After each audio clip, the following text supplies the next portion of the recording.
Who is My Neighbor by Amy Jill Levine and Sandy Eisenberg Sasso. Once there was a town where only blues lived.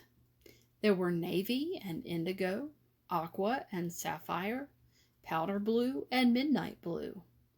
They planted irises and forget-me-nots and feasted on blueberries and blue cheese. They sailed on blue waters, blue jays perched on branches, and brilliant blue cracker butterflies shimmered. The blues thought they were the coolest color. The yellows lived in a different town. There were gold and bronze, lemon and mustard, canary and pale yellow. They planted sunflowers and daffodils and feasted on bananas and butterscotch pudding. They traveled on yellow brick roads. Goldfinches perched on branches and busy yellow jackets buzzed. The yellows thought they were the hottest color. The blues and yellows did not like each other very much. "Be careful of the yellows. We are better than they are. They are not our neighbors." They warned their children not to go near the others. "Be careful of the blues. We are better than they are. They are not our neighbors." For years, the blues said there was no such thing as a good yellow, and the yellows said there was no such thing as a good blue. One day, Midnight Blue put on his best blue helmet and got on his blue bike. He loved cruising under the bright blue sky and passing by the tranquil blue lakes, singing a bluegrass tune. Then out of the blue, someone passed by so close to Midnight Blue that he lost his balance. Bump! Thump! Midnight Blue tumbled to the ground. His knees started to turn black and blue. Midnight Blue needed help. Along came Navy. "Navy will help me," Midnight Blue thought. But Navy was afraid. She wondered, maybe somebody made Midnight Blue fall, and maybe that person is still around. So Navy pretended not to notice Midnight Blue. Midnight Blue was surprised. Why hadn't Navy stopped to help? After all, Navy was his neighbor. Along came Powder Blue. "Powder Blue will help me," Midnight thought. But Powder Blue wondered, did Midnight Blue get in a fight? Is the other person still around? He was afraid, so he pretended not to notice Midnight Blue. Midnight Blue was surprised. Why hadn't Powder Blue stopped either? After all, Powder Blue was his neighbor. Neither Navy nor Powder Blue is true blue. Along came Lemon. "Oh no, a yellow," thought Midnight Blue.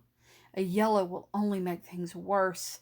Maybe this yellow will steal my books." But Midnight Blue wasn't the only one who was scared. Lemon worried about helping a blue.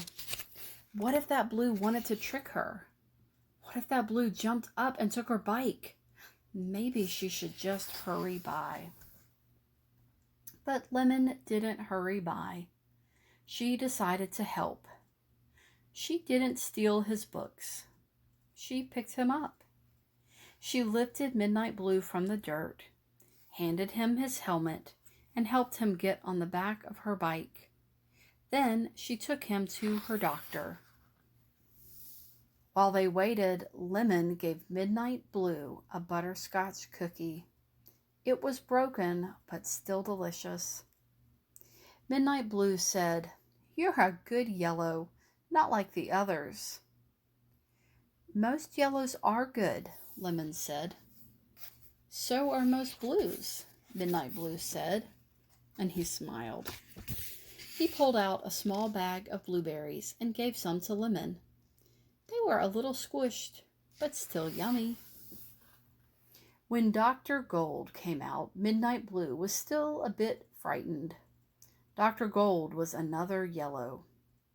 But Dr. Gold smiled at him. She shined a light into his eyes, checked to make sure nothing was broken, and put a bandage on each knee. Good as gold. Midnight Blue turned to Lemon and said, "Thank you for helping me. I would like to be your friend." Lemon nodded. "Of course. A good friend." When Midnight Blue returned to his town, he told all the Blues what had happened. It was not at all what they expected to hear. He said, Lemon did not pass by. Lemon did not look the other way. Lemon helped. And Dr. Gold did too. The Blues thought, the Yellows do not look like us or eat the same foods, but maybe the Yellows can be our friends. When Lemon returned to her town, she told all the Yellows what had happened. It was not at all what they expected to hear. She said, Midnight Blue was not mean at all. He was thankful. He shared his blueberries. So sweet. From now on, we are going to be friends. The Yellows thought, the Blues do not know how our songs or how to grow our plants, but maybe we can help the Blues, and the Blues can help us. From that time on, the Blues and the Yellows began to say, maybe we don't have to look alike or even live nearby. Perhaps we will like hearing new songs and tasting new foods. We might like making new friends. Maybe we can all help one another. Maybe, Midnight Blue said. Lemon smiled. Maybe. Just maybe.